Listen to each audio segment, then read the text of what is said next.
to our August 21st Continuum of Care meeting. I hope you guys are all doing fantastic. I wanted to remind you all, if you look in the chat, for those of you that are voting members, just scroll to the top because a lot of people have been posting comments, but go clear to the top and you of the chat and you'll see Zuli pasted in the link so that our voting agencies can go ahead and complete the roster so that we can make sure that we have a quorum and can take action on agenda items that do require action. So let's go ahead and roll it to the next slide, Ms. Zuli. So I already mentioned roll call. And so I'll just have Zuli keep an eye to see how we're doing. And one of the things that I had mentioned to Zuli that we probably want to do for the future is I think we're going to move the consent item a little bit further down the agenda. So that'll give everybody a little bit more time to sign in, and then we won't have to keep going back to the agenda item. So we're going to make some little tweaks to make the meeting flow smoother. I wanted to, every meeting, we always want to take an opportunity to celebrate new members as well as new voting members. Both are equally important, and we're super excited that we have 2 new members that have joined our Continuum of Care, Volunteers for Public Service and Voices for Children. Are either of those, do you have representatives in the House today from either of those 2 organizations? Would you like to say hello and introduce yourselves? Anybody? Okay, well, all of you guys continue to do the great work that we need to do to have our table as big as possible, right? We want the table big to make sure it's inclusive and diverse in terms of all of the different public and private partners that really help to strengthen our continuum of care system.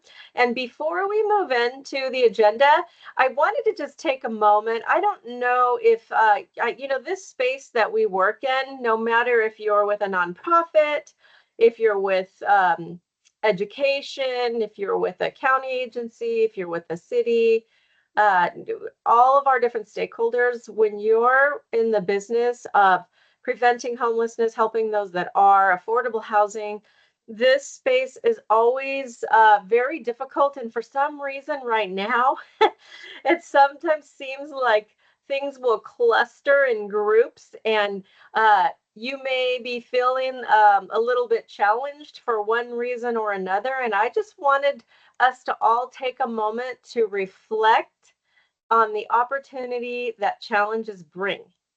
So each of you, we can take a big deep breath and go, oh man, let's celebrate these challenges, because if we have any, we know that they're gonna really refine us to be better leaders and learn how we can continue to improve the space that we're working in. So can I get a hello? I can relate. And can you guys, can we all agree that's something that we need to remember? Has anybody besides me ever felt like they were challenged? Like, whoo, man.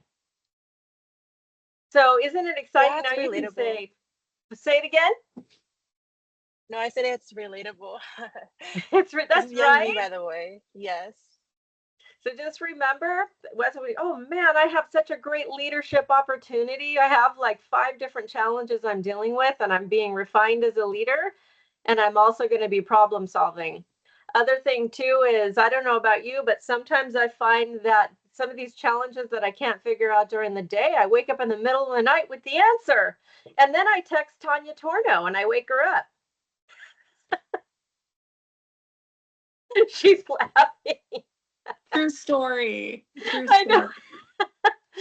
So anyways, I just wanted to take a moment to encourage you all to keep up the great work that you do. We are all, remember I told you guys are all one big blanket of love across this region. And doing good things is never always the easy thing. So just be encouraged as we move on to the next part of our agenda. So Ms. Zuli, let's go ahead and go to the next part. Okay, before I move on, do we still need a little more time to establish a quorum? No, we're good. We actually met quorum already. Sweet. Check it out. It's 3:07 and we have a quorum. I love it. That's because Donna's here. She's the one that got us to a quorum. See, Donna? Okay. So, Continuum of Care voting members, we are going to take action on consent item number 2, which is the July 24th meeting minutes. Do I have a motion to approve the July 24th minutes? Karen, I This is can't Charles vote because I've been gone for I lost my voting privileges, so I didn't sign up as, Thank you, my dear. Did I hear Charles back there? sorry. Yes, I'll make a motion that we accept the minutes from July 24th as written and read. Thank you, Mr. Charles. Pastor Charles, do I have a second? I second it. And who was that? Nicole, US Vet. Oh, hey, Nicole, I can't see you. Thank you. Oh, there's your beautiful face. Go US Vets. Do I have any abstentions or objections? I see Juan Cornell has his hand up. Okay. So let's see here. Thank you for catching that, Michelle. Juan, did you have an objection or a question on the consent item?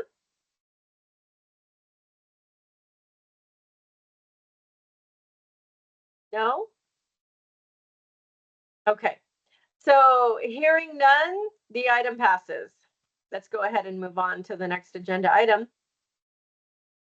At this time, members of the public may address the continuum of care for items that are not on agenda. Zuli, did we receive any written comments from the public? None. Is there anybody that would like to make a comment on items that are not on the agenda? Michelle Davis, take it away, Madam Vice Chair. Actually, I'm going to do this one in your honor, Karen.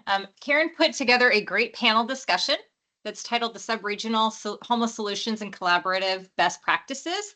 It's going to be a panel member discussion on how cities are collaborating to address homelessness. So she's going to have panel members from Palm Springs, Marietta, City of Corona, Norco, which she'll be representing, and then the City of Hemet as well. It's going to be held in Hemet on September 9th. We can send out, I guess, Karen, can we send it out to everybody?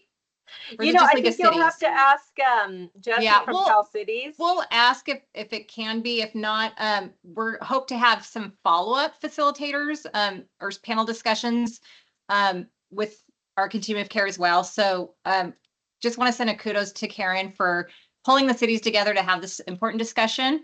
And thank you. It's going to be an honor to be the panel facilitator as well. So thank you, Karen. Thank you. I was just going to say, you're leaving out an important part. You are facilitating for us. So we do have our amazing Mr. Ben Howdigi as part of Continuum of Care and Board of Governance and IHP, and I think 500 other hats that he wears. Ben, what can we do for you, sir? Good afternoon. I just wanted to invite everybody next week on Tuesday at, oh, what time? Give me just a second here. Next Tuesday at 9:30. We have a phenomenal presentation. The Inland Coalition on Aging is having a housing discussion with our very own Tanya Torno presenting, and also Kristen Matheonis. She's the Director of Housing Services with the San Bernardino County Housing Authority. We welcome you to join that meeting next week. It's a virtual meeting. If you go to inlandaging.org, you can find out more information. Thank you.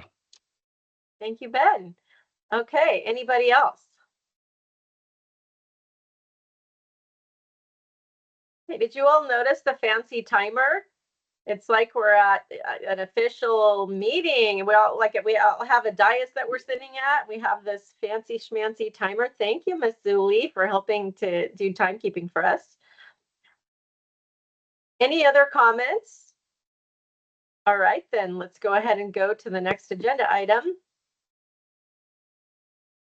Leadership Spotlight. Woot, woot. You all know this is one of my favorite pieces of the agenda, where as the chair of the Continuum of Care, I have the privilege of reaching out to amazing leaders across our region at all sectors.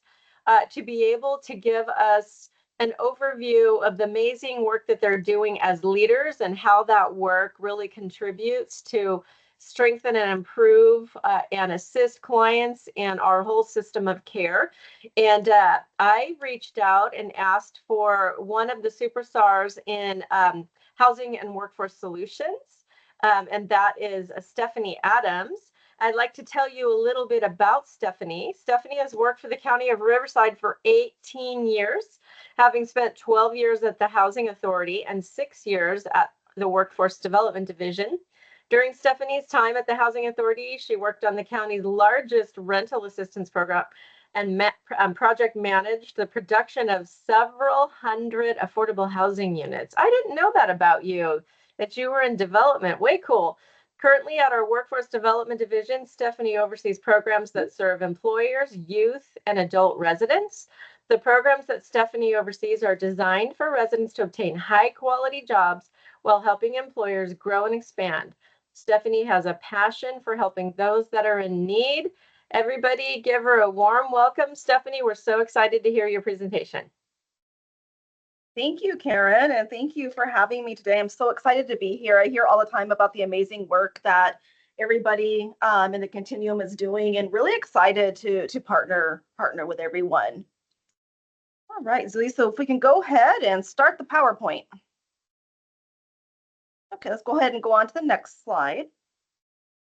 So just to give you a little bit of a high-level overview of workforce development, because every time that I give a presentation on workforce development, people say that this is the best kept secret. So I imagine there's going to be some people in the audience that have never heard of a workforce development board or workforce development agency before. But essentially what our mission is, or what our job is to skill and prepare a workforce. So take our residents, job seekers, upskill them to meet our employers' needs. And in return, it helps our employers grow and expand. Let's go ahead and go on to the next slide. So this is a high-level overview again of our services that we provide day in and day out. After I give you this overview, I'm going to go into specific programs that we have that assist individuals that are experiencing homelessness. But essentially our services are divided into what we consider 3 different divisions. So we have programs for adult job seekers, our youth job seekers, and also our employers. So what does it look like when an adult job seeker comes into one of our centers? So they enroll in our services. They are assigned to an experienced career counselor. So the career counselor will sit down with them one-on-one, look at what their job history is, look at what their goals are, and help them to determine a correct career path for them. We have tools where we can do assessments. So it's online tests that residents can take to help determine a best course of action for them. We offer job readiness workshops. And so what those look like is we have workshops where, let's say if a job seeker does not have a resume, they can attend a workshop. By the time they're done with that workshop, they'll have a well-written resume that they can use to apply for jobs, as well as a cover letter. We have workshops that help prepare for an interview, and also workshops that teach basic computer and Microsoft skills. One of my favorite programs that we have is we have the ability to upskill our residents and pay for career technical education. So we can pay up to $8,000 for people to earn some type of certificate, and we'll get more into that on one of our other slides. So in person, we have 4 community resource centers, or what we call America's Job Centers. Those are the formal names of them throughout the county. We have Riverside, Hemet, Moreno Valley, and Indio. So residents can walk in at any time, Monday through Friday, completely open to the public. You do not have to be enrolled in any type of workforce development services to come in and use our computer, as long as you're coming in and using the computer for purposes of helping you to obtain a job. So we also have youth programs. Youth programs look very similar to adult programs, but they are designed towards our job seekers that are 16 to 24 years old. We have 6 youth opportunity centers throughout the county. I highly, highly encourage you that if you are working with the youth population, to connect them to one of our youth opportunity centers. They do amazing work and have a wide array of programs that are really beneficial to our youth job seekers. And last but certainly not least, I'm not going to go into this one too in depth, but we have a lot of programs that help employers grow, expand, train new employees. If you are an employer and you are interested in learning more about these services, contact me separately. I'll connect you to a business service representative and they can sit down with you and your company one-on-one. All right, let's go on to the next slide. So just quickly wanted to show you guys, we target key industries that we actually re-look at and reconsider every 4 years. And these are industries that are really growing within our county. And so you guys heard me say that we have programs where we can pay up to $8,000 for career technical education. We really try to focus those training opportunities or training dollars on these sectors because we know that there is growth in the county. And once a resident completes the training, they will definitely have a high quality job. So let's just do healthcare as an example, because I know our time is running out. I love your guys' timer that you have on this. So like healthcare, an example would be if somebody wanted to go to career technical education, it could be something as quick as like becoming a phlebotomist if they need something really quick and access to immediate income, or it can be something more long-term like a licensed vocational nurse. So just to give you guys kind of an idea of what we're looking at here. All right, let's go on to the next slide. Okay, so here's where we're going to start getting into our specific programs that are designed to help individuals that are experiencing homelessness. And many of you may have heard of the Employer Connect program, at least I hope that everybody has by now. But go ahead and go on to the next slide. And this program is funded one time with some of our COVID recovery dollars. It's a countywide program. And the purpose of this program is to assist businesses with their hiring needs. So right, as a result of COVID, a lot of businesses were hiring and they could not find employees. And also to provide aid to individuals who are experiencing homelessness. And I'll get more into that on the next slide. So how this works is an employer is hiring. We will pay a stipend to that new employee, $20 an hour, 40 hours per week, full-time, up to 480 hours or 3 months. So 100% paid for wages for the first 3 months under a few conditions, and we'll go over that. If you can go ahead and click to the next slide for me, Zuli. Thank you so much. So as part of that caveat that we pay for the employee for the first 3 months is they have to go through a 2-hour training with our continuum of care. And the reason for that is because not only are employers hiring and they need help finding employees, we also get a lot of calls from employers that are having issues with encampments, maybe homeless individuals around their business site. And so the purpose of this is for that employee to go through this training with the continuum of care that we've already started. We actually completed our first one back in July. And it teaches that employee really how to help and really how to serve the clients, like who should they make calls to, who should they make referrals to. And let's go ahead and go on to the next slide. And here are just some of the things that Tanya and her team have designed in the training that the employees go over. So they learn how to identify and provide resources for mental health, housing, food relief, and other engagement strategies. So it's simply more than just calling 911 and saying, hey, look, there's somebody in the parking lot and I need you to come and, help me out or provide services. So that's what that program is intended for. Again, this program is countywide and we still have funds available. And so if you know of any job seekers that are looking for a job also, we can also connect them to this program. All right, so let's go ahead and go on to the next program. Okay, so this is our transitional employment program, and this is a program that our service providers are probably really going to be interested in. So let's go ahead and go to the next slide. So what this program is designed for is to really help those job seekers that have multiple barriers, that have been chronically unemployed for a long time. And what that typically looks like for some of these job seekers is they go on interview after interview after interview. I talked to somebody the other day that is not homeless, but almost experiencing homelessness. And I think they've applied for like 60 jobs with no callback. So the purpose of the transitional job program is to help individuals that are in this type of situation. So if we go ahead and go on to the next slide, what this program does is we subsidize 100% of the wages up to 320 hours. So it gives them experience, gives them something on their resume. But the good thing about this program is that we are partnering with a nonprofit organization that acts as the employer of record. And so that makes it a little bit more feasible for an employer to take somebody on because the liability is now on the employer of record. So workers' comp, things like that, the employer does not have to worry about. And then once the time is complete for the transitional job program, then it's a lot easier for us to show history on a resume. They can get a reference check, and then they can go on to full-time employment. So that one we pay up to $16 an hour. It's a very entry-level job, and we place people into non-high-risk positions. All right, and I see time is almost out. So one last program, let's go on to the next slide. This is also a really cool program. This is a program that was funded with also part of our COVID recovery dollars. It's called the Homeless to Work program. This program, it takes place in the Pass area, so Beaumont, Banning, Cabazon area. It's in partnership with the Salvation Army. And what it does is provide subsidized employment, 20 hours a week to individuals that are literally homeless or living in a shelter. Salvation Army is doing the case management, so they help them get work ready, their DMV identification card, social security card, etc. And then once they go through this program, it's similar to transitional employment program, but again, we're taking people that are literally homeless and providing, those extra services to get something on their resume and then into permanent employment.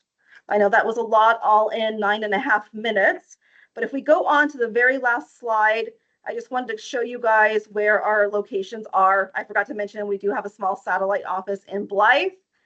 And go on to the last slide. And here you have my contact information. So this is actually my direct line. And then if you look below my phone number is our website. So if you go on our website and just click on the job seeker tab, that's where residents can enroll in our programs.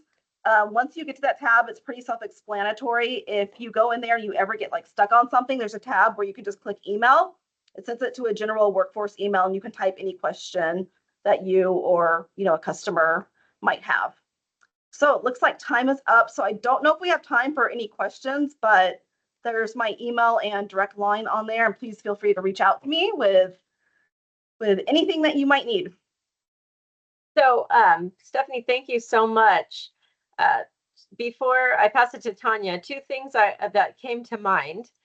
You've got a large audience of people here today. So if you were to think about all of the businesses across our region, what are some of the top challenges that you've seen them face? That's the first thing, because they are the economic engine of our economy, right? And the second thing is, you've got a lot of people that are in case management that are these coaches that are looking to inspire people to dream about their future. What are maybe some of the top careers in demand that employers have a shortage for that might be some good leads for all of these people that are really inspiring people to go into a career? That's a great question. So as far as needs of employers, they'll all tell you pretty much the same thing, that they just need reliable employees that have soft skills, that show up to work, that actually show up every day and pretty much, get the job done that they are assigned to do.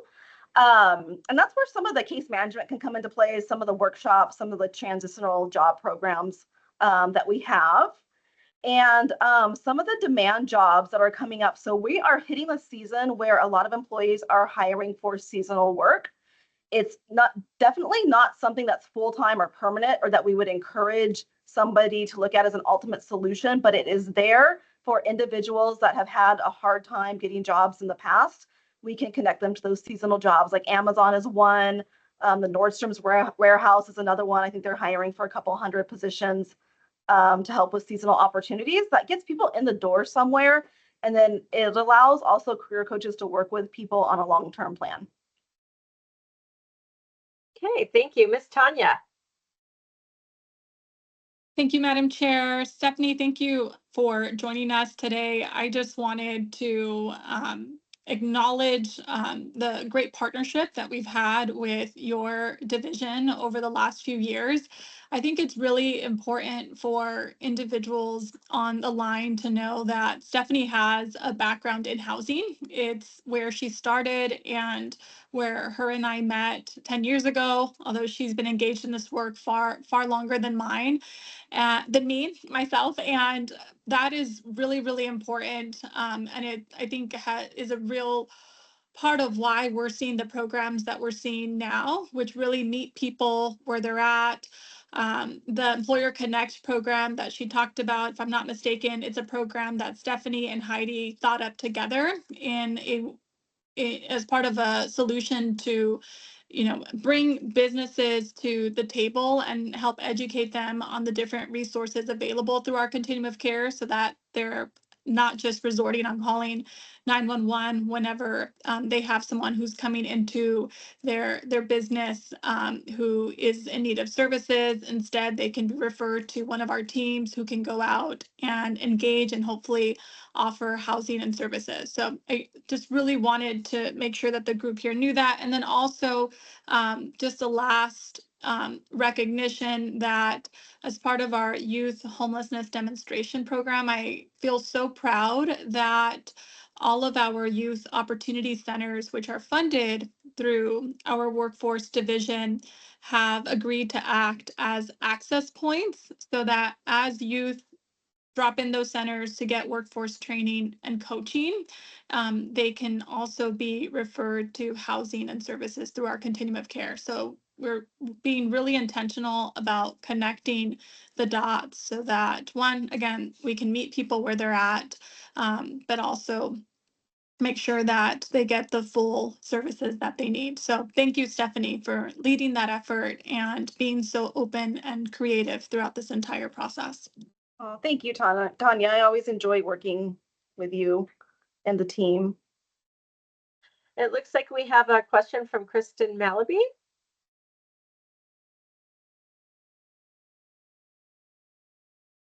Kristen, you're muted. Hi, Hello. thank you so much. Just a quick question. Do you guys provide transportation or bus passes to the job where they will be employed? We can do bus passes and we can do mileage reimbursement.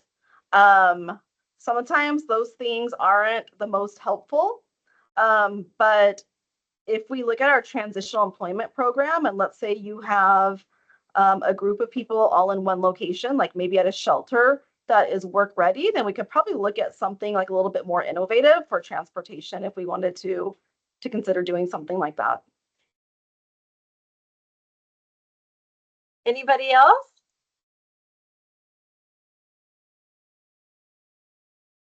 Okay, Ty.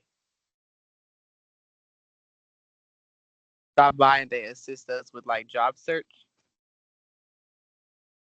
Yes, you can stop by at any time from 8 to 5, Monday through Friday.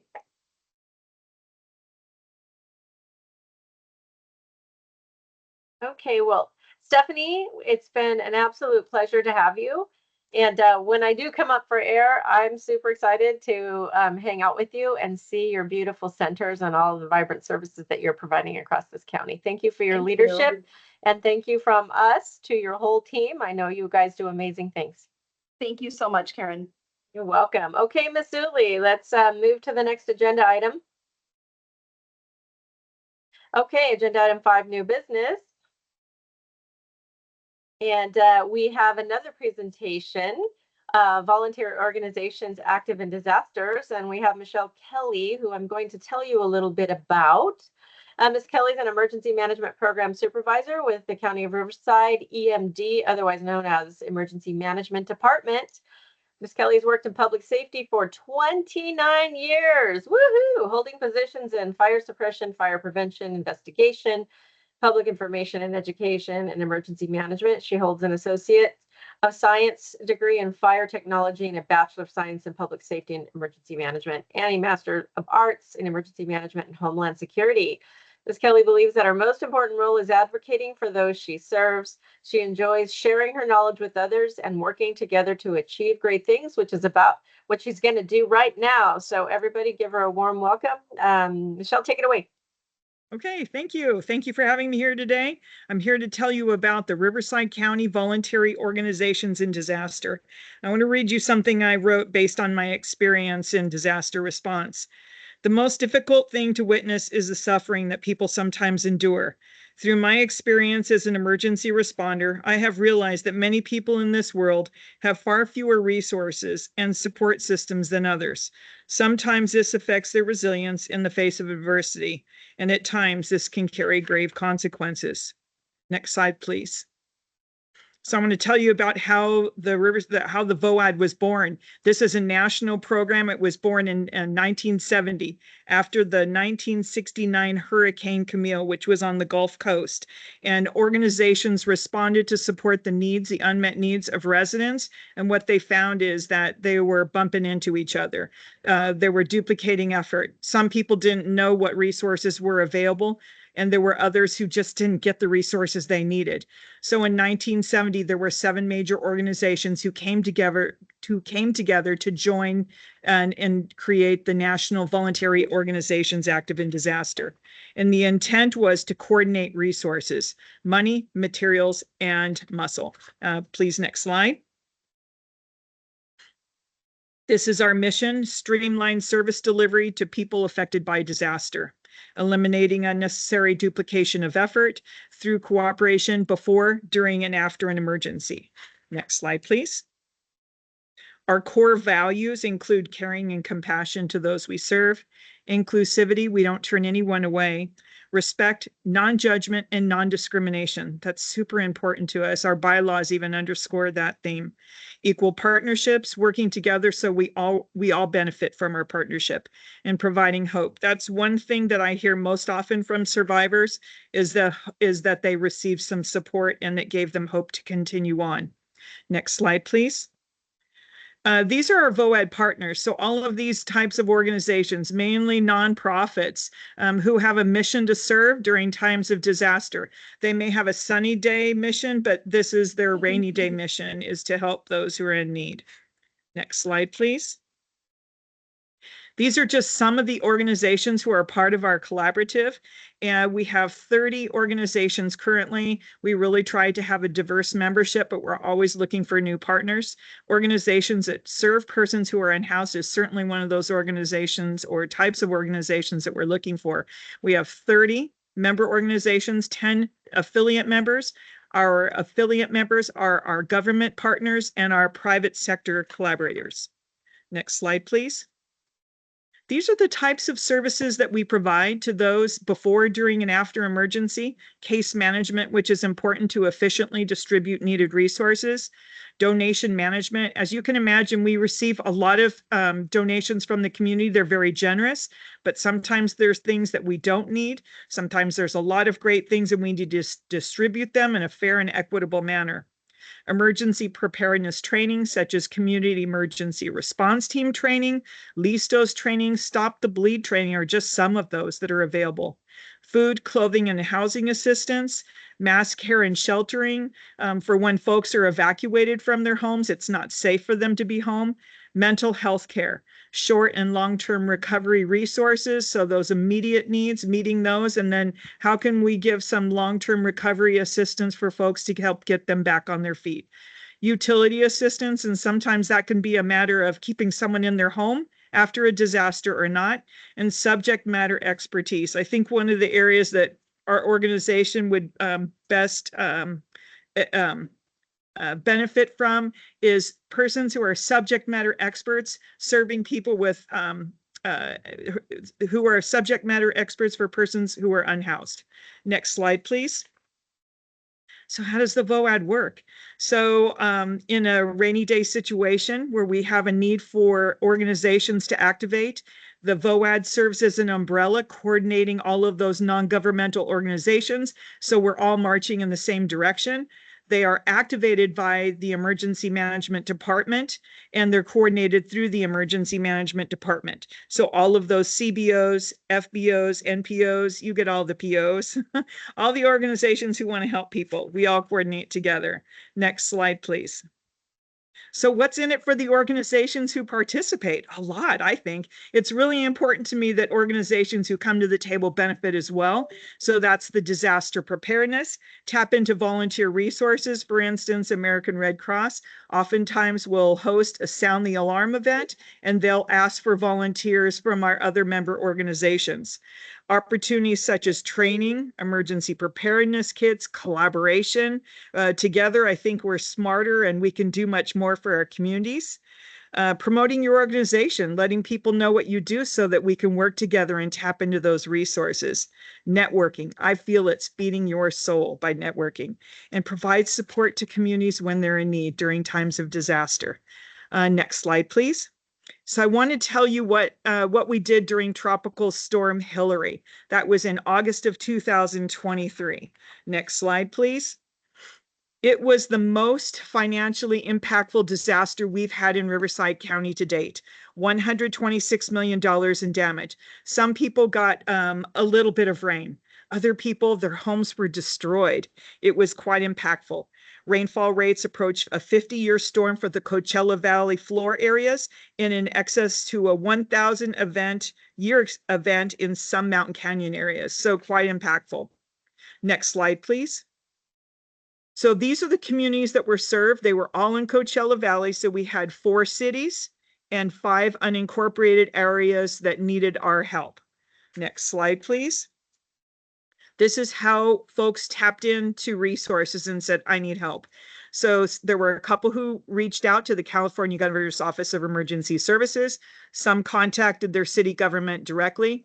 Others contacted our office. Crisis Cleanup is an online platform for debris removal, mucking out, and tarping. 211, Local Assistance Center, that's a one-stop shop after a disaster where folks can come and identify what resources are available to them. And then in the case of our communities with unhoused populations, they met face-to-face with folks, identified the need, and reached out to leadership at the voluntary organizations active in disaster to coordinate resources that were needed. Next slide, please. These were all of our incident partners, 25 of them in total. Next slide, please. These were the types of resources that were provided to those in Tropical Storm Hillary. So a lot of similar ones that we've already talked about. Next slide, please. This is a picture of the American Red Cross in action. Across Riverside County, they had 395 American Red Cross volunteers who were helping out, helping others recover after the disaster. Next slide, please.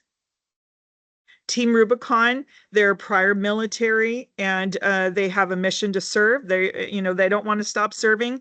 And so they helped to lead the charge on tarping, mucking out, and debris removal. And the picture on the left is a gentleman who is in a home and he's removing mud from the home. The mud becomes cement-like if it's allowed to dry. So these volunteers came in, they removed the debris, the mud, and they cut the drywall up to a certain level so that people could rebuild. So we had 7 organizations who helped out in this segment of the response, 76 volunteers with a $120,000 economic impact. Next slide, please. I will put my contact information into the chat, but here's our website. In the middle of the page, there's a link for organizations to sign up. What is the commitment? Please provide us your contact information and also identify what you have to bring to the table to lift others up. And I get emotional, make our communities more resilient. That's it. Thank you. Hey, does anybody have any questions? See, this work is really important, everybody. Michelle, go ahead. No, Michelle's a great asset for the county. I know she's reached out to us a couple times when she's in a, emergency situation and she's trying to grasp and reach out to see who can help and jump in. So Michelle, we appreciate the great work you're doing out there. Right back at you. Thank you.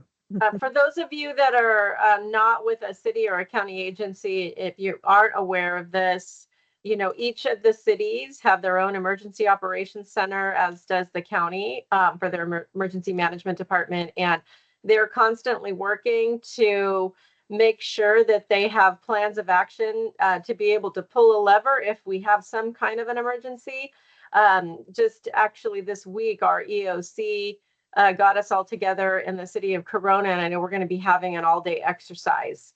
And some of the things that are being discussed about big potential emergencies is the worry of fire. I don't know, you're probably hearing that too, but we're seeing so much in the way of mass fires with so many people losing housing. And so anyways, but it's really important. And each of those EOCs, they have to mobilize so many people. So I love VOAD because it's so great in bringing so many community resources together. We all have to just, like I was talking about challenges. Well, imagine like if a crisis hits, everybody, we got to be ready. So I'm just so thankful for the work that's being done in this space, and all of you should consider yourselves part of it, because if we have a big disaster, we're all going to need each other, right? Does anybody have any specific questions about the what was presented? Any comments? Well, thank you so much for the amazing presentation, and most of all for the important work that you're doing. Keep it up. It is so important. We know we're going to be so glad of all of your hard work when we have some local disaster that we have to all come together. So thank you so very much. My pleasure. I sent Zuli an overview, a 2-page overview. I'm hoping that can be sent out to the membership because it underscores everything we're doing. It identifies those 30 member organizations, 10 affiliate member organizations. If your organization isn't on there, please join our efforts. I promise you won't be disappointed. That's awesome. Thank you so much. Okay. Let's go ahead and move to the next agenda item.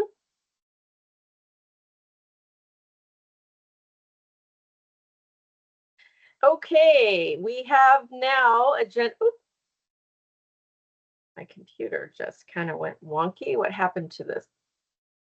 I don't know where the slides went. I think Miss Tanya, while I'm fixing my computer, I believe you're up next.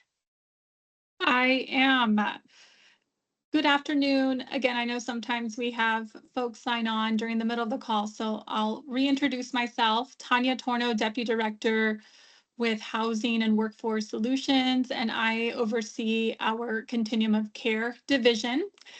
And during our last meeting, I spoke to the Continuum of Care, all of you, about our Homeless Housing Assistance Program, or what we refer to locally, because we love acronyms, as HAP.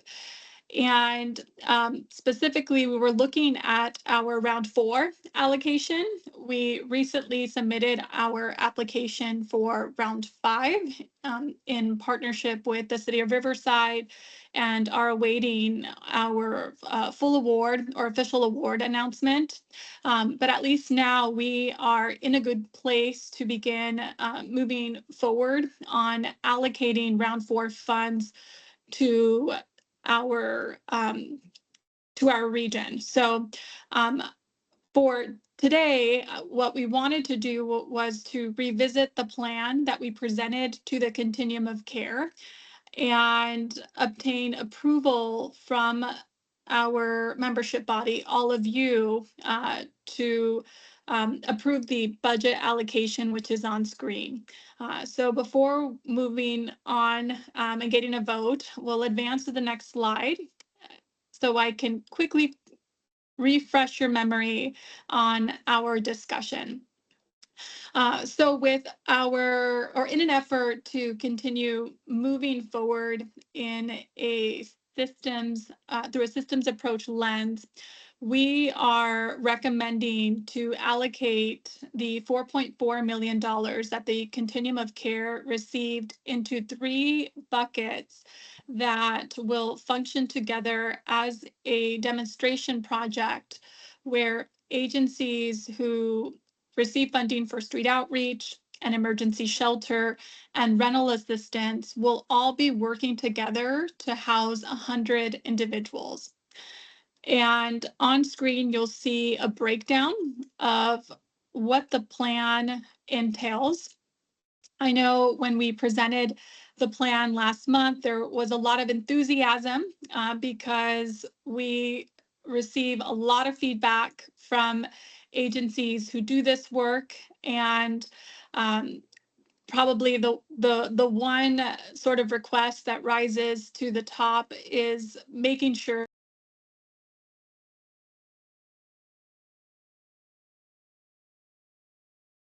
Anya, you got muted. Thank you for that. Not sure how that happened, but probably the biggest request that we get is from street outreach and emergency.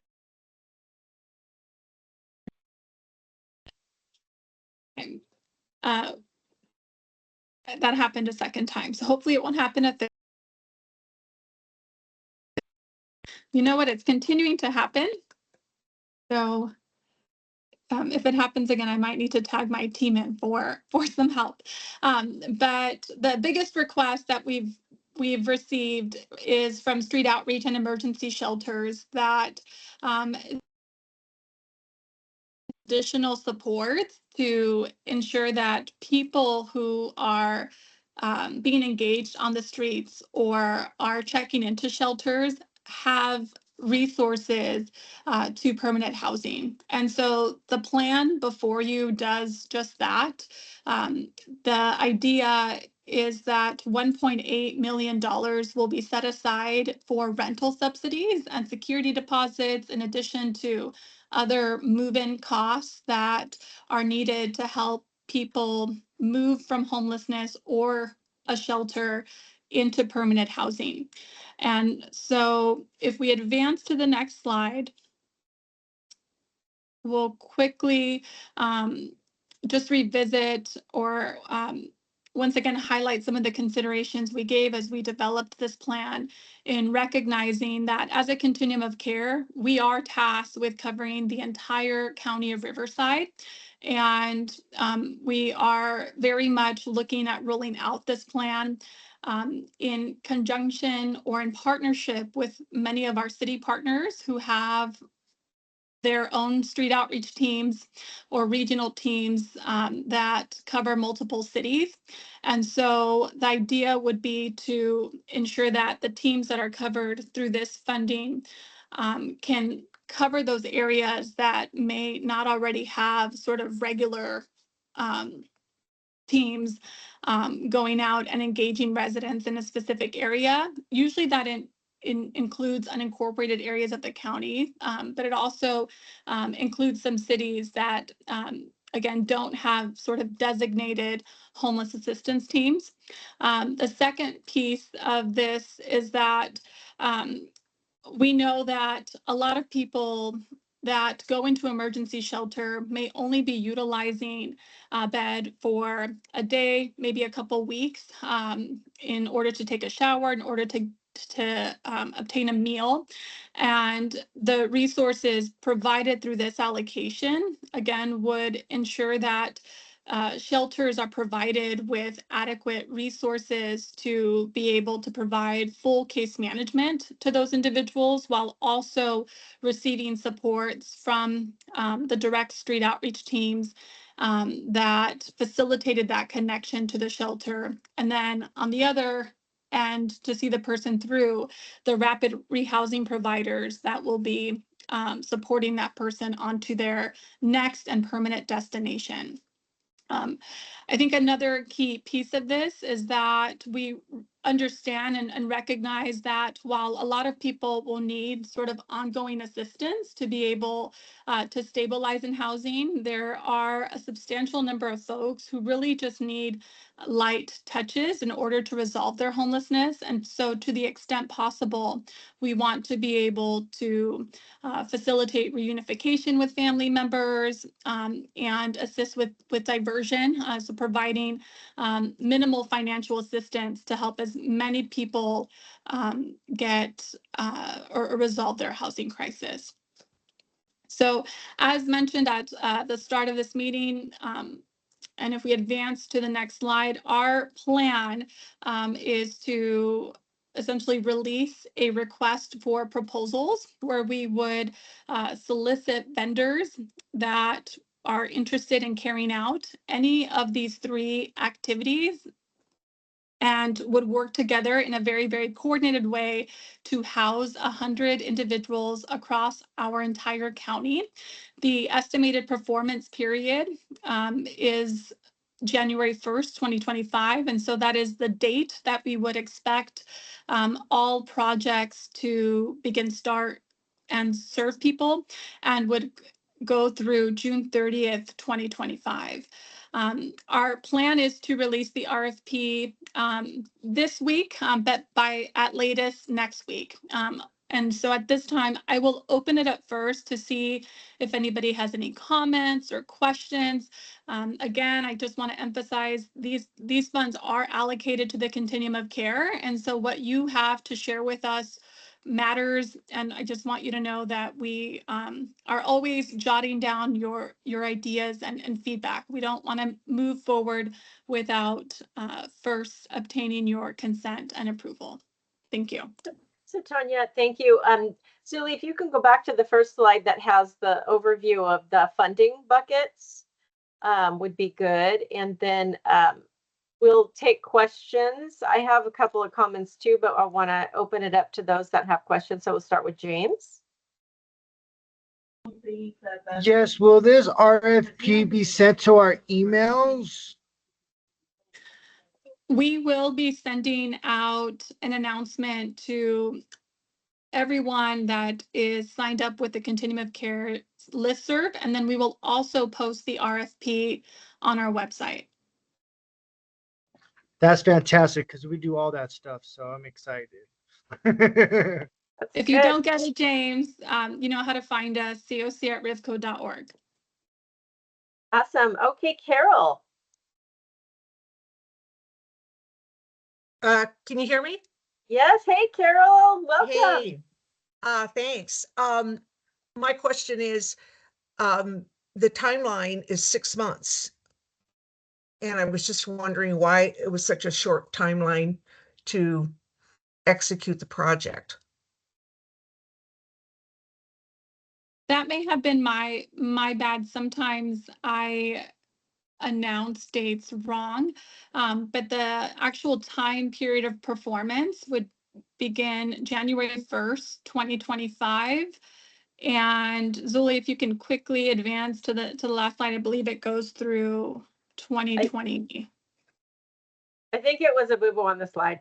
It is, okay. So it actually go through 2026. So there you go. I was going to ask the same thing. Okay, well, I'm glad you cleared that up. Thank you.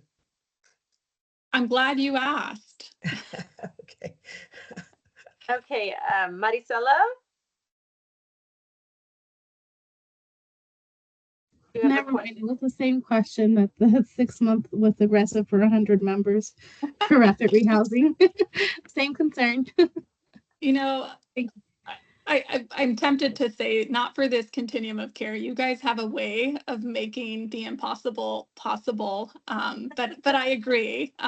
Our people, the people that we serve, need the benefit of time to get jobs and connect to all the different services that we've heard about today. And yeah, 6 months is ambitious. If I could ask a question, and I think it'll take both Michelle and Tanya to collaborate on this. I don't know, for our whole continuum of care, can you tell me, because I know Riverside gets an allocation, and the first thing is Riverside's plan aligned with these categories? Do you have to coordinate? Is it different?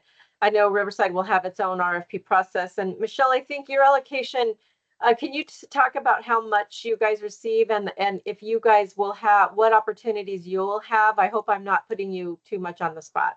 No, we get over 8 million in the HAP funding, and we'll be doing an RFP for, we actually have our shelter operations for our bridge housing that will be going out here probably in the next 2 months. We also have case management. We already did a recent RFP for that. So we're going to be able to increase the rapid rehousing through our partner CityNet here in the city. And then also 10% of that allocation goes towards our youth. So we've been collaborating with the county on trying to get to functioning zero. And I'll talk about it later about our case conferencing later in the meeting. But we also allocated 4 million towards a motel conversion. Awesome deal. So as you know, Home Key Plus is coming out at the end of this year. So there's opportunities. And I think in Riverside County, there's only 2 motels in the city, which are in the city of Riverside, that are on for the for sale list. So just keep your eyes on there. We'll make sure that any RFPs that are released, we do notify the Continuum of Care as well. Are you looking to leverage, Michelle? Is that HAP to do that with HomeKey? Yeah, we're using HAP. We're hoping to go after some HomeKey Plus. And then also, I don't know if you guys have heard Section 108. They're also putting a challenge out there where we can borrow off our future CDBG money, if there might be some resources there as well. I know you guys usually send out notices through the Continuum of Care as well. You guys are very proactive that way. I just wanted to make sure for those that were not aware of the different time tracks, I think are different buckets. I think that's the only two in our whole region. Is that right? The county Continuum of Care and then the city of Riverside. And County of Correct. Riverside. Yeah. Okay, 3 buckets. 3 buckets. Okay. Yeah. So and I'm glad you brought that up because there's some additional exciting news that I can share with the Continuum of Care regarding the county's budget. So the city of Riverside gets 8 million. The Continuum of Care receives 4 million, and then the county receives 4 million. So as part of our county plan, with the 4 million that we received, I wanted to share that we're going to be using those resources to support our efforts to end senior homelessness. And so probably 2/3 of that funding will be going to support rapid rehousing, emergency shelter, and other supportive services for seniors. And will ensure that all of your teams can continue to contact the Adult Services Hotline whenever they come across a senior who is experiencing homelessness. And then through the wonderful partnership that we've established with our Adult Services Division and Office on Aging, they are a package deal. Those seniors will be connected to a social worker. So, Karen, we are very much looking to leverage funds. Yes. And the idea would be that the Continuum of Care funding that's here would go to service all other populations. So seniors can still go through APS. As an example, youth would be supported through our Youth Homelessness Demonstration Program. Veterans would go through our VASH program. And so HAP would go to service everyone else that doesn't fit into those buckets, which again is other feedback that we've received from all of you is, hey, there's resources for all these subpopulations that I just mentioned, but what about older adults? Generally, you have individuals that are 25 to 55 that really don't fall into those other special buckets. This plan here through the Continuum of Care round 4 program would serve that need. And then also, so we don't duplicate services with the city of Riverside, the idea would be that the vendors who receive funding through this pot of funding would target all other areas outside of the county. So just showing how we're leveraging, coordinating together. That's awesome, you guys. I love it. This is such great integration and being thoughtful about not duplicating efforts. And what you mentioned about the support and partnership with Adult Services Office on Aging, we've seen great success, and that is actually a resource for everybody across the region. We all run into those older adults that need that specialized service, so therefore we can all refer as may be needed. So thank you, Tanya. I think we have a question from First Serve Foundation. Uh-oh. Hello? Can you hear me? Yes. For the funding, is shared housing or room for rent, is that a possible option with this funding? Absolutely. We need all types of housing, and certainly shared housing and rooms for rent is a sustainable option for individuals who are on a fixed income.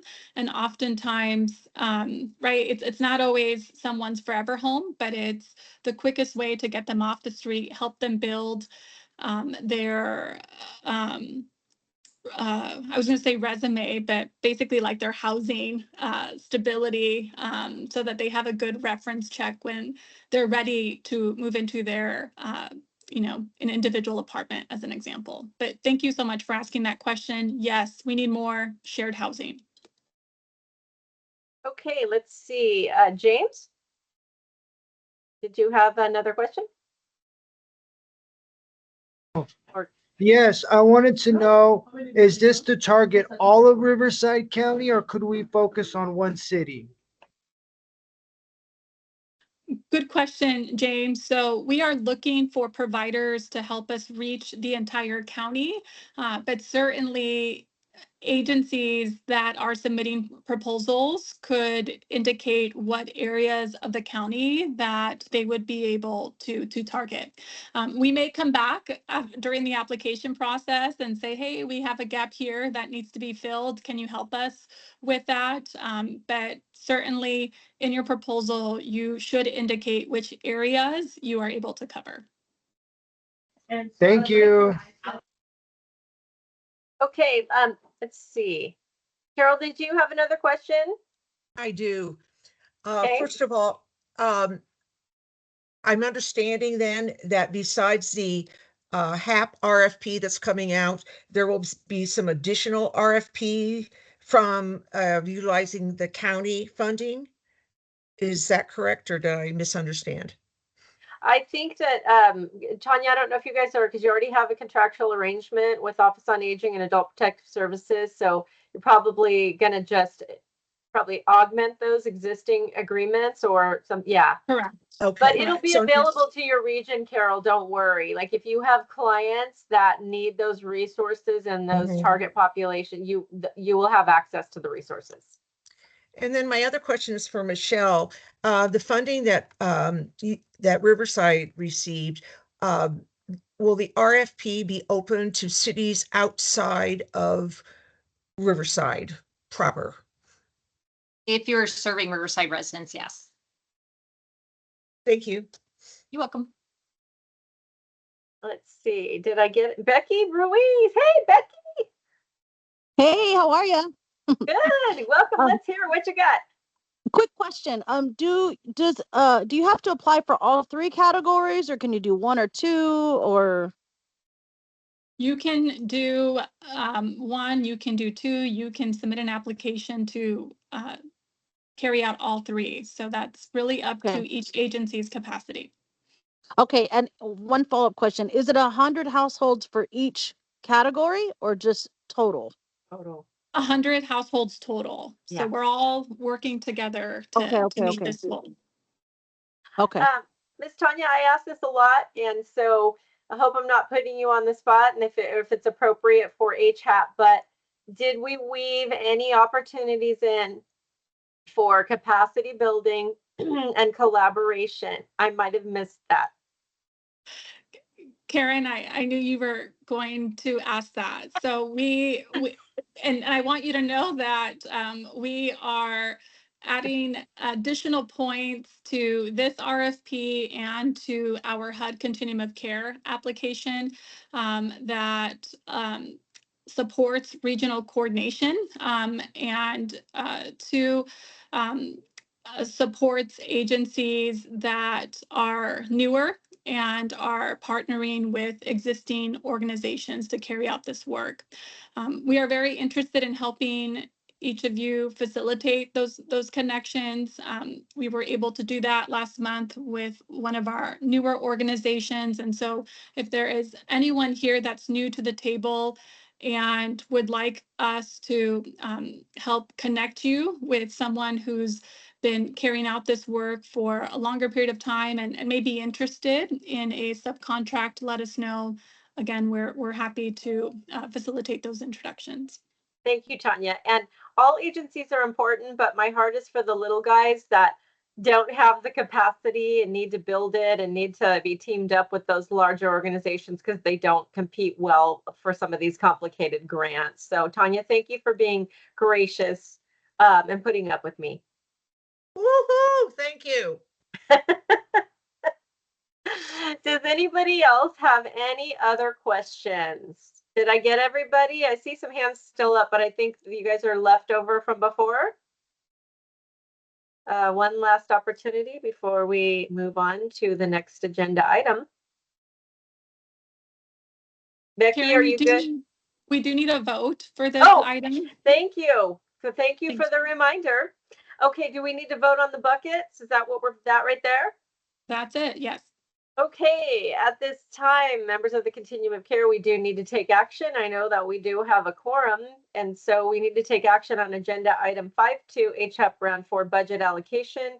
You see the budget buckets before you with the total of 4.4 million. Do I have a motion to approve the recommended action? Motion. Nikisha High from High Expectations.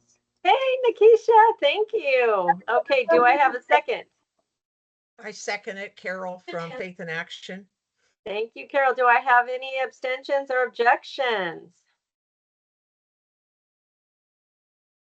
Hearing none, the item passes. Everybody, let's send good thoughts and vibes to Tanya and her team. They're going to be super duper busy, and to all the agencies that will be applying, will be equally busy.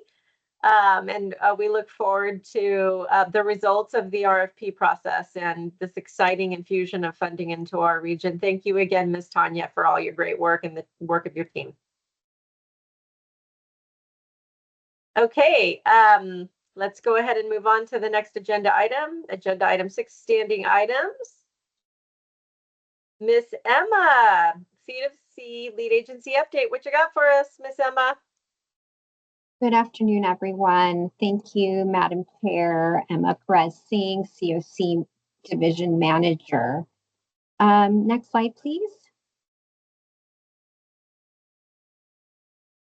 All right, thank you. The slide before you here contains information regarding a proposal that the county has posted on behalf of the COC. We are seeking proposals for consultant services and technical assistance for the 2025 point in time count. I can't even believe that we're already at that point where we need to begin thinking about our count at the end of January. If you or someone you know is interested, please direct them to our website to view the request for proposal. The closing date is September 5th, 2024. And if you have any questions or have problems locating the documents, please email our COC at coc@rivco.org. Next slide, please.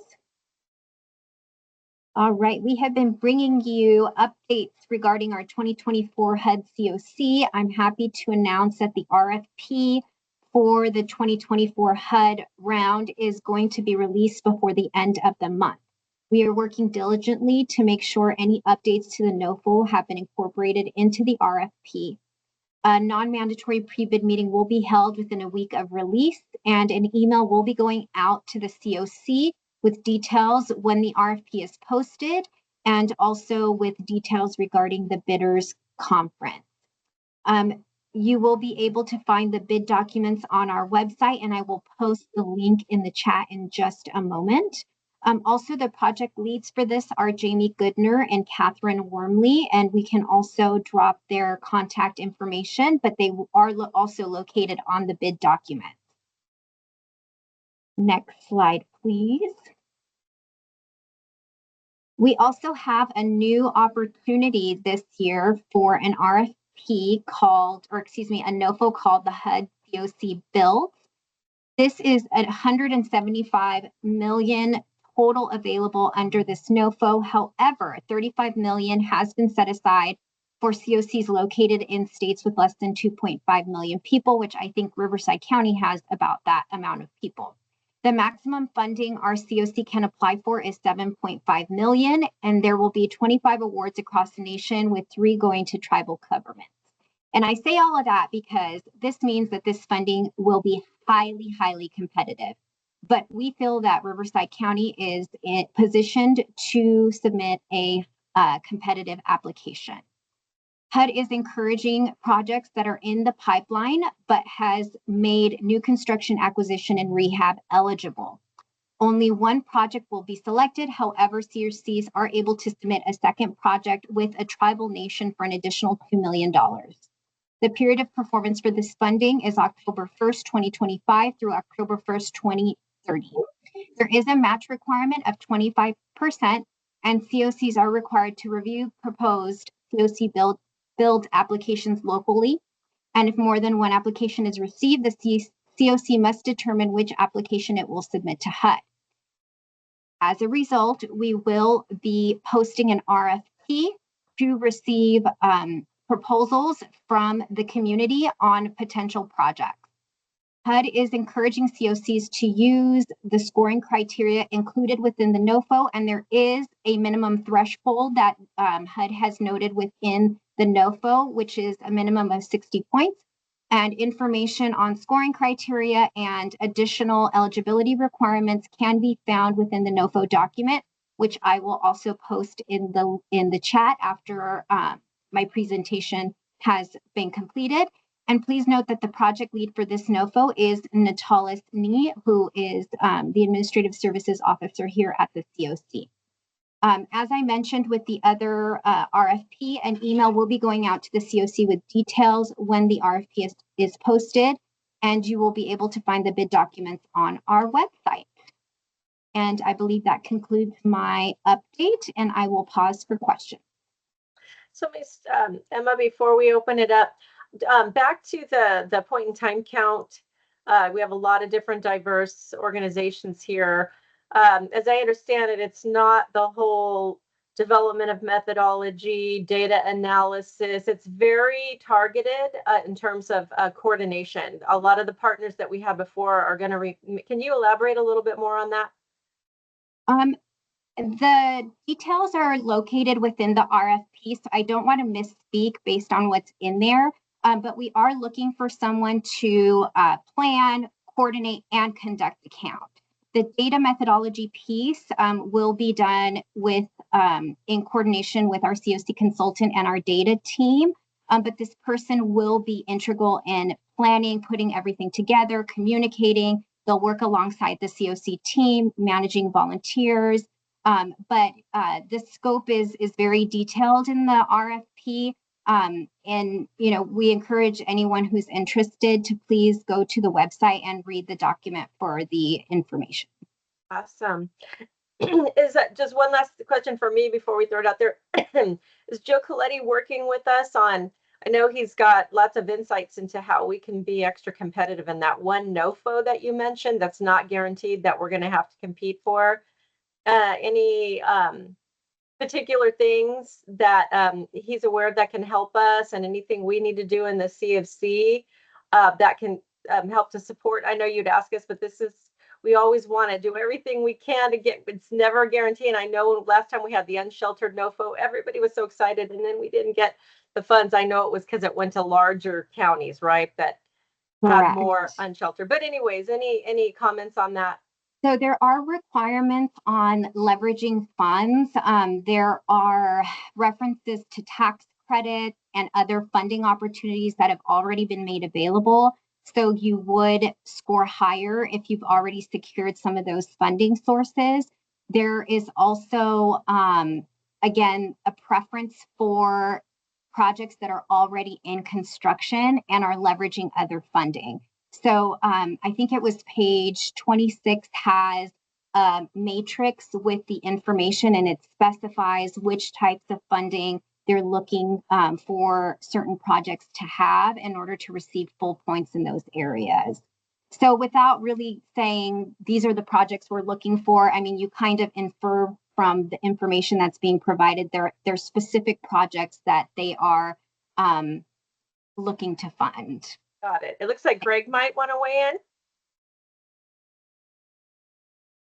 Driving, so I'm gonna keep camera off. But yeah, so this is specific. It's not like traditional COC programmer projects. This is actually specifically in construction and building units. So if an organization needed technical assistance, we can have a discussion with our development department through Juan if there's any questions on that. Awesome. Does anybody else? This is a lot of work, you guys. I'm just so blown away at the magnitude of work you guys are able to handle for our continuum of care. That was a lot. Emma presented a lot of stuff going on. Does anybody have any other questions regarding all of these opportunities? Well, Emma and Tanya and the whole team, again, I just wish you well. We're here for you in any way, shape, or form. We know you have a lot of work ahead of you. So just thank you so much for your amazing commitment to our region. Thank you. Okay, let's go ahead and go on to the next agenda item. Okay, we have agenda item 6.2, coordinated entry system lead update. We have the one and only Mr. John Horn. John, take it away. Awesome. Thank you, Madam Chair. Really appreciate it. Good afternoon, everybody. I will be giving the CES lead update for the month of July. Next slide, please. Just a quick overview. We're just going to go over data trends, of course, identified areas of improvement, and then go over some announcements and updates. Next slide, please. All right, so for July of 2024, our current stats are we had a lot of Home Connect calls, which was 935 calls for that month, which is a slight downtrend because we are coming towards the end of summer.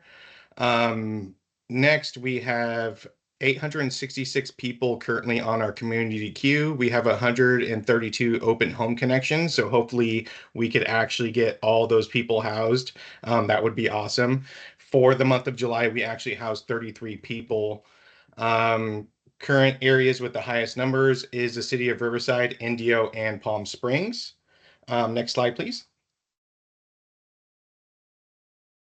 So areas of improvement, CES has identified training is needed in a number of areas. So what me and Lucy have done with actually collaborating with Housing Authority, we do have a hard date set for the second Monday of every month, which our first meeting will be on the 9th of September.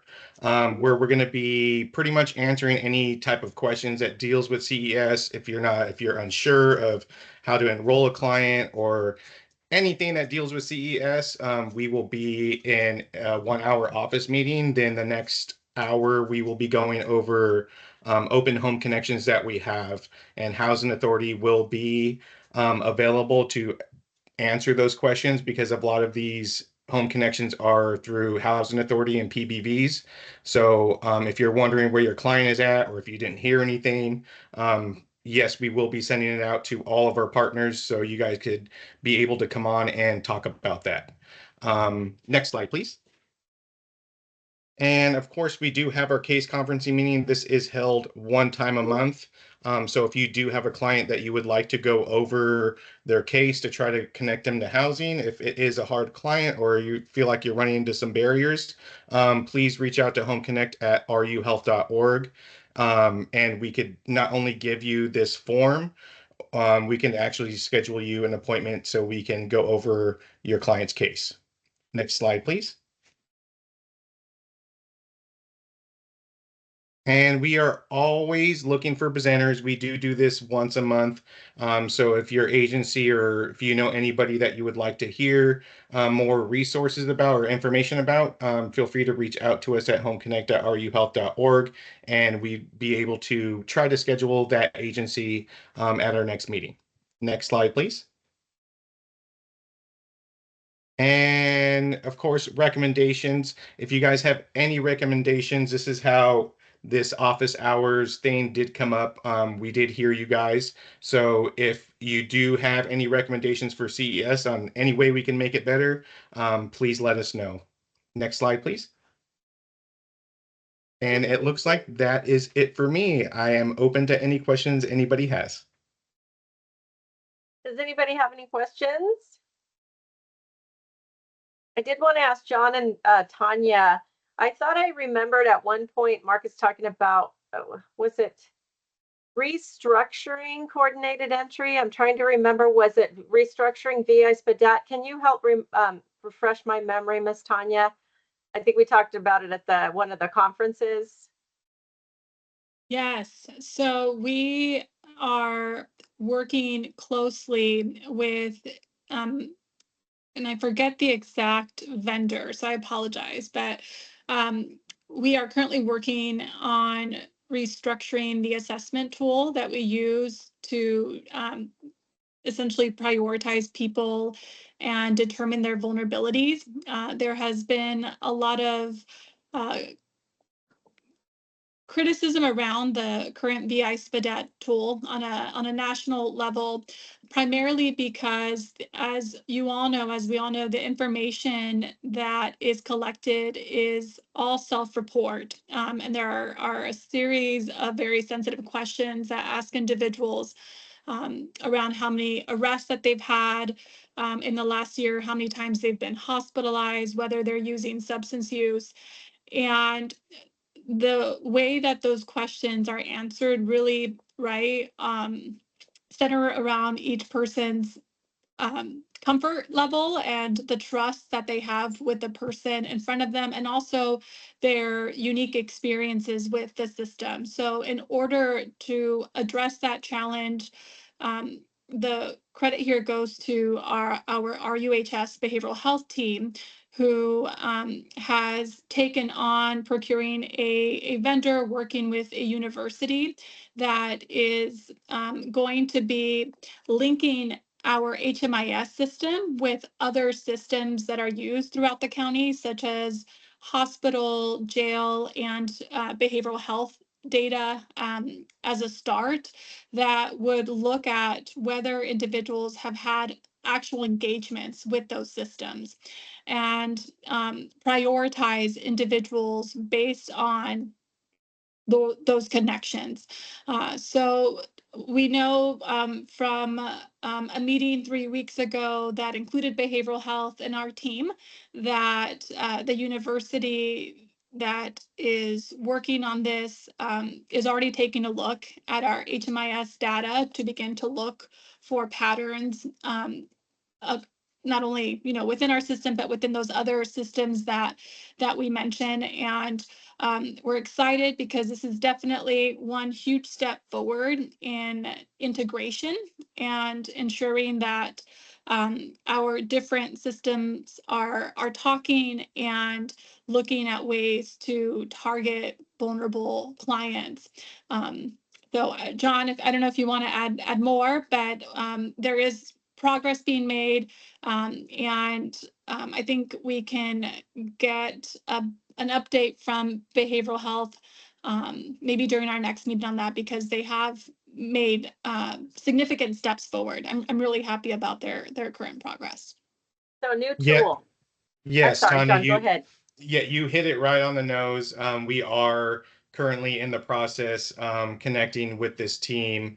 We just had a meeting on Monday, pretty much giving them the full front end of what CES does and what we do in CES, so they have a better understanding to help build this program.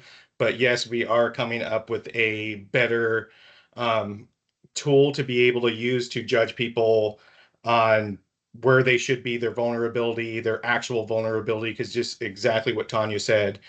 Sometimes you could ask them, you could ask probably any of your clients, do you have access to food all the time?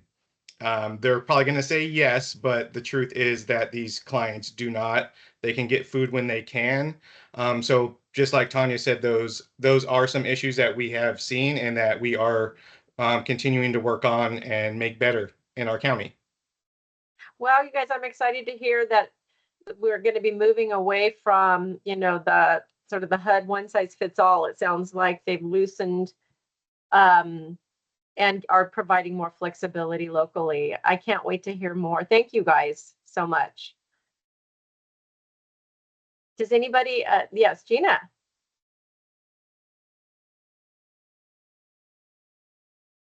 Hello, Miss Gina. Sorry, hi. Strange stuff. Yes, I was just kind of curious. Does this mean, because I remember we went through a whole big revamp when we did HMIS shifting.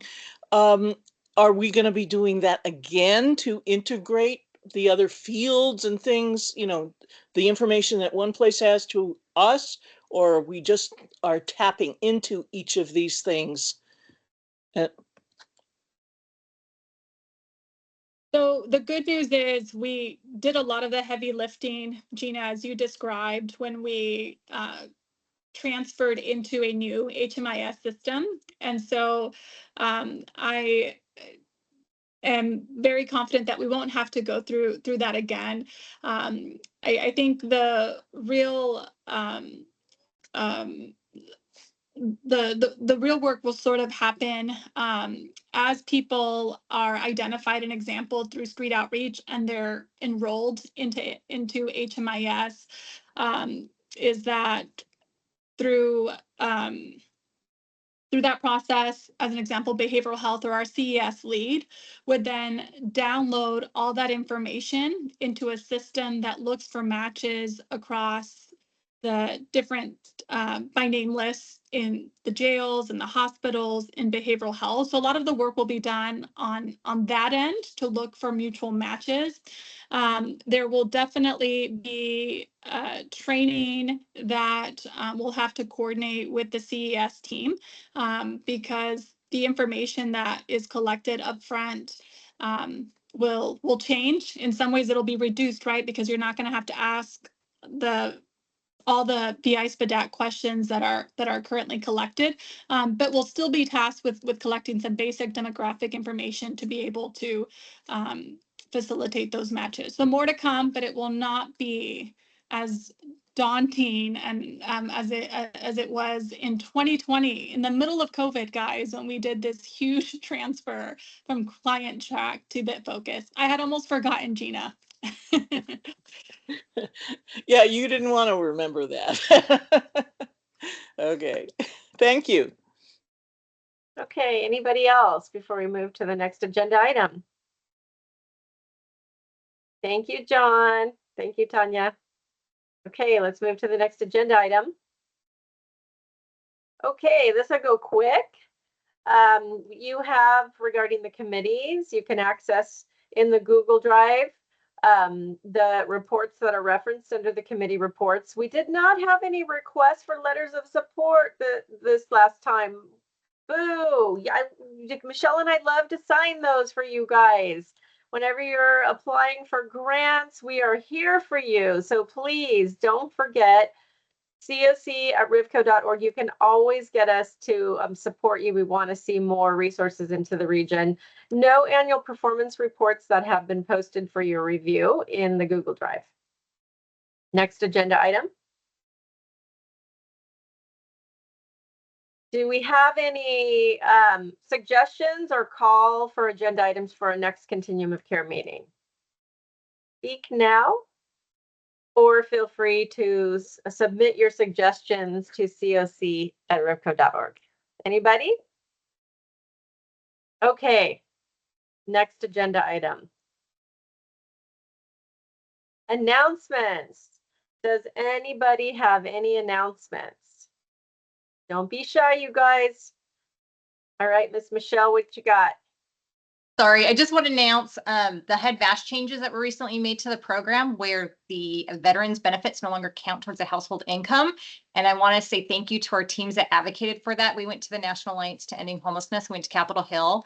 So before we went to Capitol Hill, we met with Takano, but then when we went to Capitol Hill, Councilman Cervantes as well as Ryan, who's on our team, one of our case managers, went out and met with some representatives and brought up that was a major sticking point with trying to get a lot of veterans housed. And so I want to tell our partners as well as the line staff that we want to hear from you. What are the barriers that you're experiencing in some of the programs so that we can go and advocate and lobby? And that's going to be coming up in the next couple of months. So I want to make sure that this is like an ongoing dialogue with our partners and our service providers, because you guys are the line staff and you kind of know what roadblocks you're hitting, and we want to help remove some of those. So please keep us informed when you're hitting those roadblocks. That's exciting, Michelle. If I remember correctly, one time when I was talking to Oscar, there was even a distinction on income limits in Riverside County that wasn't in San Bernardino County in terms of the income levels, which was kind of interesting. So that's a great victory to help our veterans. Miss Tanya. Thanks. I just wanted to take advantage of this time to share with you that we are focused on responding to 3 large encampment responses that are located in 3 communities. And so part of me really wants to know that if or you to know that if we have not reached out to you and you are providing housing or other supportive services to homeless individuals in this area, that you would connect with us because we'd love to include you in our response.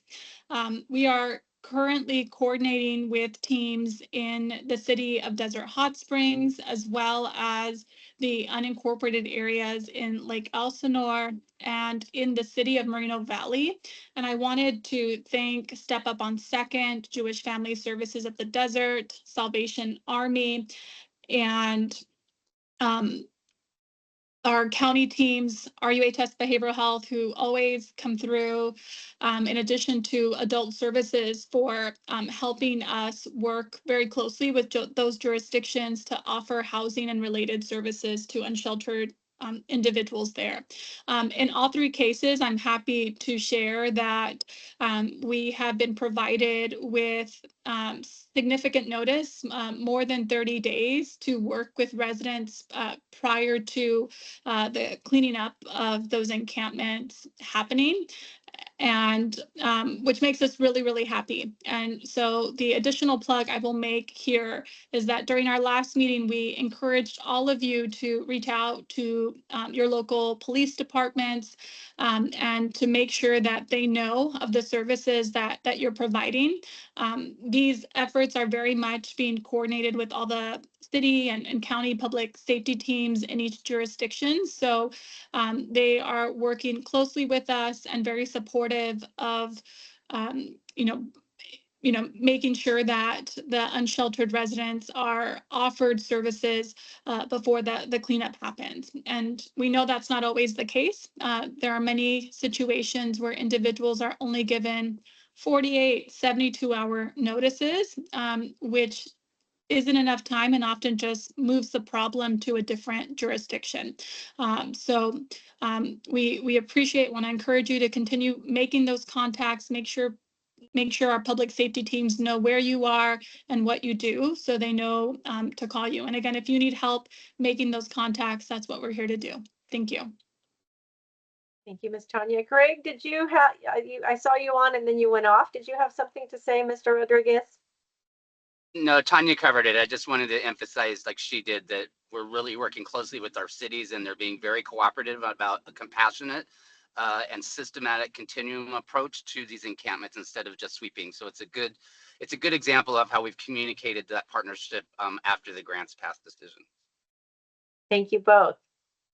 Okay, any other announcements?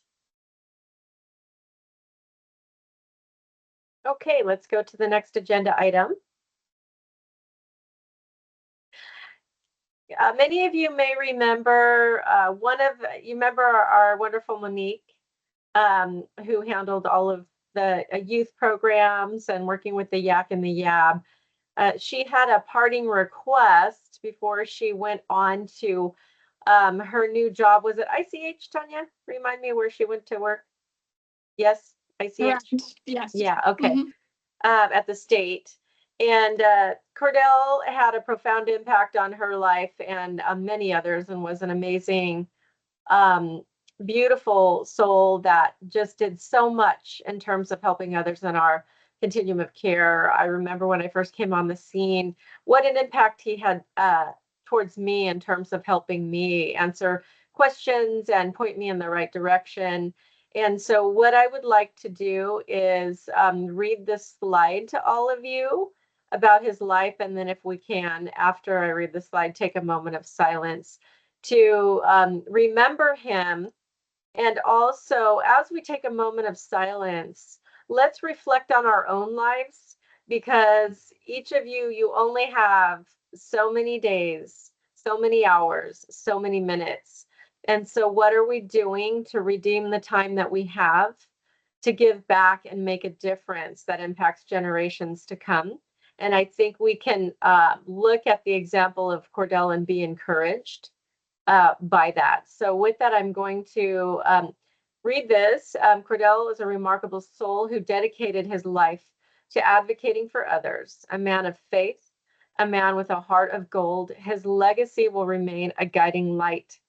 Cordell's faith was the driving force behind his unwavering commitment to his work. He firmly believed that everyone deserves a chance at redemption and growth. His faith taught him to love unconditionally and to see the infinite worth in every individual.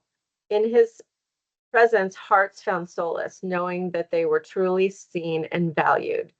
And so it is in his memory that we will adjourn this meeting. And now we'll take a moment of silence.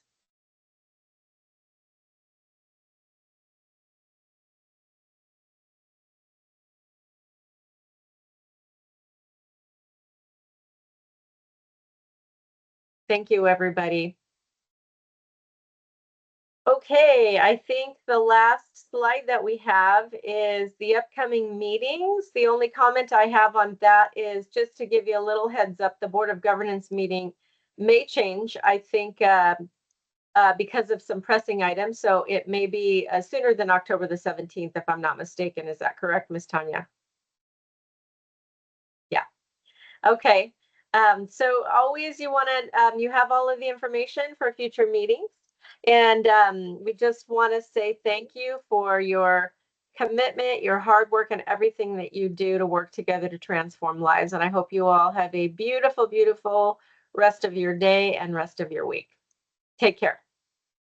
Meeting is adjourned. You too. Thanks, Angelina. Karen. Bye, everyone. Thank you. Thank you so much.